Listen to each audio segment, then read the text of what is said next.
تو آپ کی خدمت میں گزارش کر رہے تھے، دو باتیں میں روزوں سے متعلق اور عرض کرتا ہوں، پھر سوالات کی طرف آتے ہیں کہ ایک تو یہی ہمیشہ ہم یہ کہتے ہیں، جو غلط مسئلہ مشہور ہے کہ جی جب تک اذان ہوتی رہے سحری کھانا پینا جائز ہے۔ اسی طریقے سے افطار میں کھجور لے کے بیٹھے رہیں گے اور انتظار کریں گے کہ اذان ہوگی یا سائرن بجے گا پھر ہم روزہ کھولیں گے، اس سے پہلے نہیں کھولیں گے۔ اچھی طرح یاد رکھیں کہ روزہ بند کرنے یا روزہ کھولنے کا تعلق سائرن یا اذان سے نہیں ہے، وقت سے ہے۔ جب فجر کا وقت شروع ہوتا ہے تو سمجھ لیں سحری کا وقت ختم ہو جاتا ہے، اس سے پہلے ہمیں روزہ بند کرنا ہوگا، کیونکہ فجر کے فوراً بعد تو روزہ شروع ہو جاتا ہے، اور جب روزے کا آغاز ہو جاتا ہے تو لازم سی بات ہے کہ پھر اگر آپ روزے کے دوران کھائیں گے تو روزہ ٹوٹے گا۔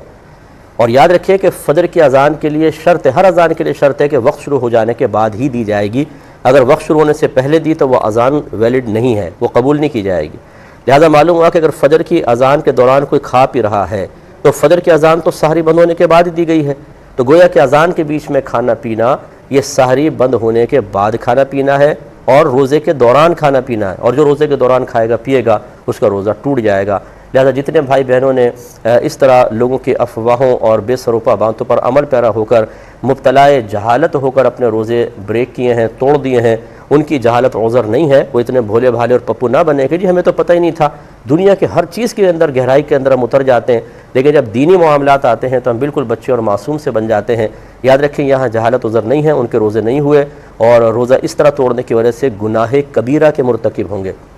اللہ تبارک و تعالیٰ کی بارگاہ میں کامل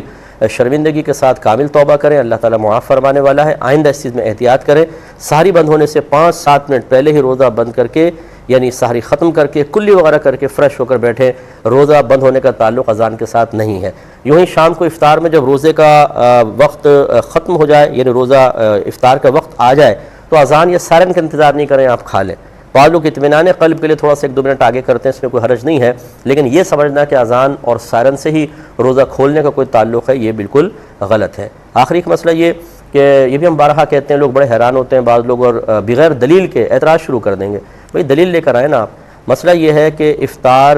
کے وقت جو دعا پڑھی جاتی ہے یہ افطار سے پہلے کی نہیں ہے، یہ افطار کے بعد کی ہے۔ پہلے ہم روزہ کھولیں گے، اس کے بعد یہ دعا پڑھیں گے۔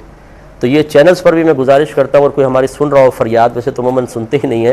لکھا ہوتا ہے روزہ کھولنے کی دعا۔ یہ روزہ کھولنے کی دعا نہیں ہے، یہ تو سرکار صلی اللہ علیہ وسلم نے روزہ کھولنے کے بعد پڑھی تھی۔ اس کے ترجمے پہ آپ غور کر لیجئے گا کہ سب کے سب ماضی کے صیغے ہیں۔ اے اللہ تعالیٰ میں نے اللہم لک صمت، اللہ تعالیٰ میں نے تیرے لیے روزہ رکھا، تجھ پر ایمان لایا، تیرے دیے ہوئے رزق سے افطار کیا۔ تو یہ سب اسی وقت جملے صحیح ہوں گے جب ہم پہلے یہ کام کر چکے ہوں۔ تو افطار کر چکے ہیں تب یہ کہنا بہتر ہوگا اور صحیح ہوگا کہ اللہ تعالیٰ میں نے تیرے دیے ہوئے رزق سے افطار کیا ہے۔ ابھی افطار کیا بھی نہیں، کھجور ہاتھ میں پکڑی ہوئی، ہم کہ اللہ تعالیٰ میں نے تیرے دیے ہوئے رزق سے افطار کیا، کہاں کیا؟ ابھی تو ہاتھ میں کھجور پکڑی ہوئی ہے۔ اس لیے یہ بعد میں دعا پڑھی جاتی ہے۔ تو ہو سکے تو یوں لکھنا چاہیے روزہ کھولنے کے بعد کی دعا، یہ صحیح طریقہ ہوگا اور یہ صحیح ہوگا۔ اگر کوئی چاہے تو مطلب لوگوں کو غلط فہمی سے دور کرنے کے لیے اس طرح کر سکتا ہے۔ یہ کہ رمضان آنے والا ہے، ہمیں سمجھ کر قرآن پاک پڑھنا چاہیے یا کثرت سے قرآن پاک پڑھنا چاہیے؟ دیکھیں میں تو ہمیشہ یہ ذکر کرتا ہوں اور پتہ نہیں نامعلوم مجھے سمجھ میں نہیں آتا کہ اس پر کیوں لوگوں کو اعتراض پیدا ہوتا ہے۔ قرآن پاک کا نزول صرف حصول ثواب کے لیے نہیں ہے، نہ میں ثواب کا منکر ہوں، میں تو بارہا یہ کہتا ہوں کہ آپ قرآن پڑھیں گے ثواب ملے گا، سمجھ میں آئے یا نہ آئے۔ لیکن یہ جو ہم نے عادت بنا لی اور روش بنا لی کہ قرآن سمجھ میں نہ آئے کوئی بات نہیں، بس پڑھتے چلے جائیں گے، اور پوری زندگی مسلمان ایسا گزار دیتا ہے کہ اسے یہ نہیں پتہ ہوتا کہ میرا رب قرآن پاک میں مجھ سے کیا ارشاد فرما رہا ہے۔ میں ایسے حضرات سے کہ جو میری ان باتوں پر اعتراض کرتے ہوئے اور پبلکلی اس کو ڈسکس کرتے ہیں کہ دیکھیں جی مفتی صاحب نے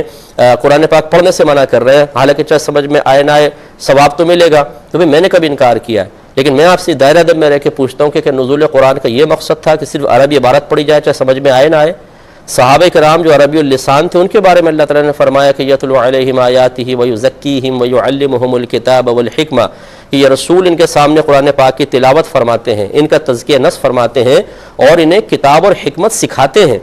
اس کا مطلب یہ ہے کہ صرف قرآن پاک سیکھنا ہوگا، قرآن پاک کو سمجھنا ہوگا، قرآن پاک سمجھ میں آئے گا تو اس پر انشاءاللہ عمل پیرا ہوگا، اس کے مضامین دل پر اثرات مرتب کریں گے، انسان کے عمل میں تبدیلی پیدا ہوگی۔ اور جو ساری زندگی بس ایسے قرآن پڑھتا رہے ثواب کی نیت سے، ثواب تو اس کو پھر بھی ملے گا، لیکن اس سے میدان محشر میں ضرور پوچھا جائے گا کہ اللہ تعالیٰ نے تمہیں صرف ثواب کے لیے قرآن پاک نازل نہیں کیا گیا، یہ تو عمل پیرا ہونے والی کتاب تھی، تو تم نے کتنا سمجھا قرآن پاک کو۔ اس لیے مطلب یہ کہ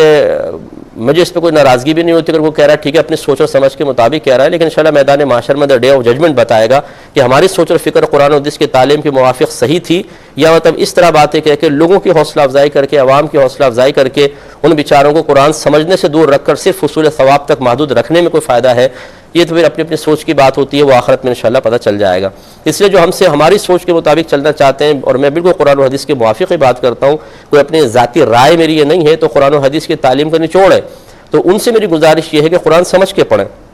چاہے پورے رمضان ایک سپارہ پڑھیں لیکن اچھی طرح سمجھ کے پڑھیں، ترجمے کے ساتھ، تفسیر کے ساتھ، یہ آپ کے لیے بہت بیسٹ ہوگا۔ ان سے کہیں زیادہ بہتر جو ساری زندگی قرآن پڑھتے رہیں لیکن سمجھ میں کچھ نہ آئے، ثواب انہیں ملے گا لیکن اس سے جو کم حق ہو قرآن پاک کا فائدہ تھا وہ کبھی حاصل نہیں ہوگا۔ جتنا ہماری یہ تقریریں ہم سن کے اپنے قلوب پر اثر محسوس کر کے عمل میں تبدیلی لانے کی کوشش کرتے ہیں، میں واللہ کہتا ہوں آپ قرآن پاک کو ترجمہ تفسیر سے پڑھیں، جو آپ کے قلب پہ اثر قرآن کا ہوگا یہ کسی کی تقریر کا نہیں ہو سکتا، اس لیے کہ تقریر ایک عام آدمی کا کلام ہے اور قرآن پاک اللہ تبارک و تعالیٰ کا کلام ہے، اسے جب ہم پڑھتے ہیں تو دل پر بہت زیادہ اثر ہوتا ہے، اور ہر آیت اپنا ایک تقاضا رکھتی ہے، وہ تقاضا کرتی ہے، وہ اسی کو تقاضا محسوس ہوگا، اور تقاضے کے مطابق وہی شخص عمل پیرا ہو سکتا ہے جس نے قرآن پاک کو ترجمہ اور تفسیر کے ساتھ پڑھا ہے۔ اللہ تعالیٰ عمل کی توفیق عطا فرمائے۔